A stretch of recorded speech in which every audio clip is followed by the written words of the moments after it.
Good afternoon, everybody. First of all, thank you, everyone, for inviting me here today and for taking the time to actually listen to what I have to say.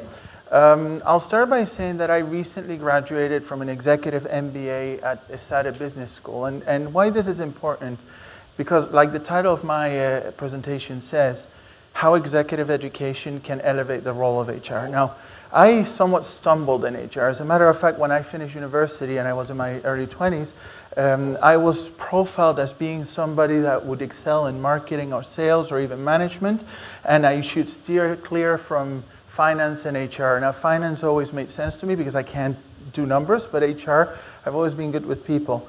As my career progressed, as I said, I stumbled coincidentally into HR at Disney.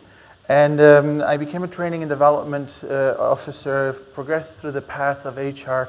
And almost at the beginning of my career, I started hearing what I just heard in our past presentation is how can HR get that seat at the table? How can HR become a true decision maker of the business? And I kept hearing this. And so my mission in life pretty much became, how do I do that? How do I sit at the table?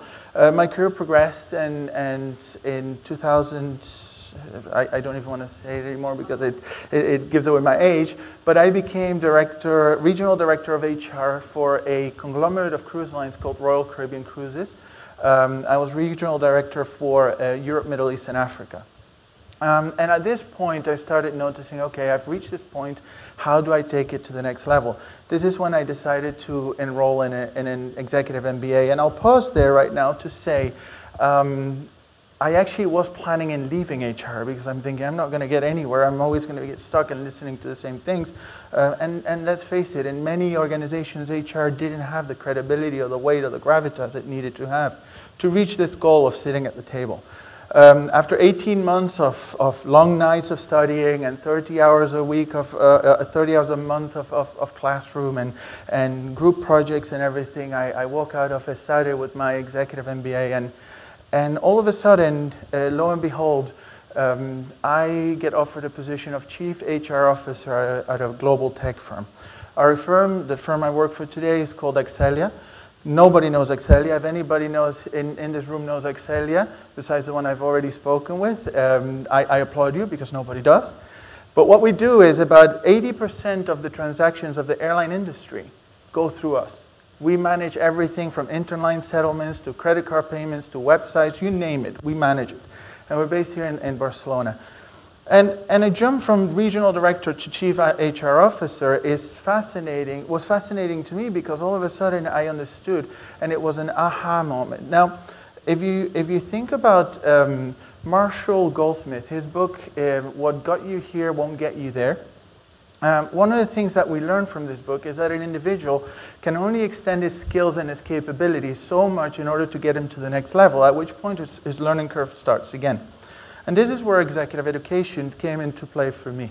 I had reached that point, but my company wasn't really willing to give me that next challenge. The reason why they weren't willing to give me that next challenge, if any of you in here are in talent acquisition or recruiting, would you think about hiring somebody that has just enough experience to start doing the role that you're about to hire them for? No. Neither did my company before I left.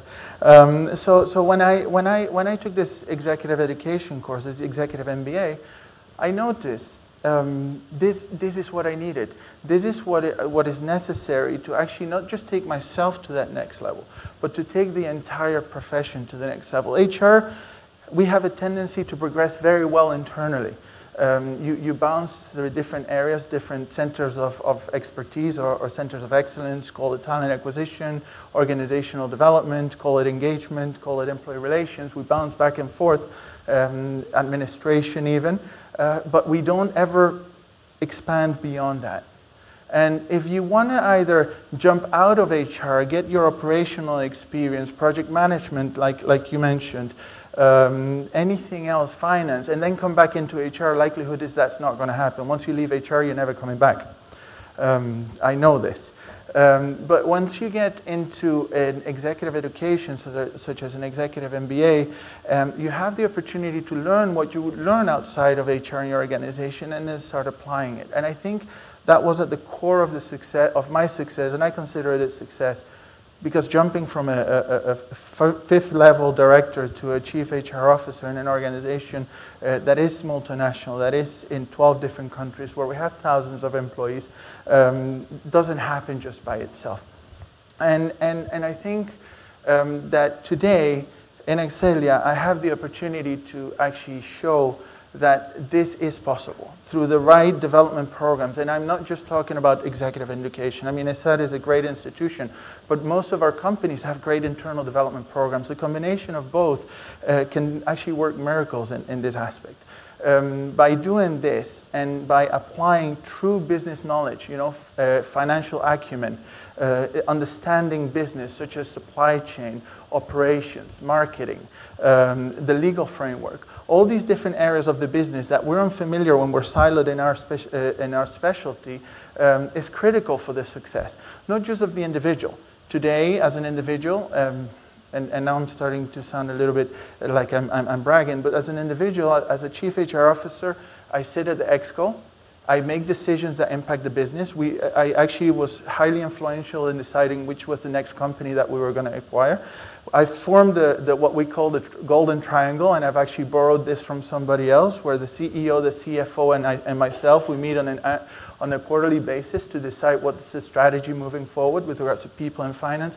All this is coming because of an executive education program, and I'm thankful for it. I didn't think I was going to progress this much.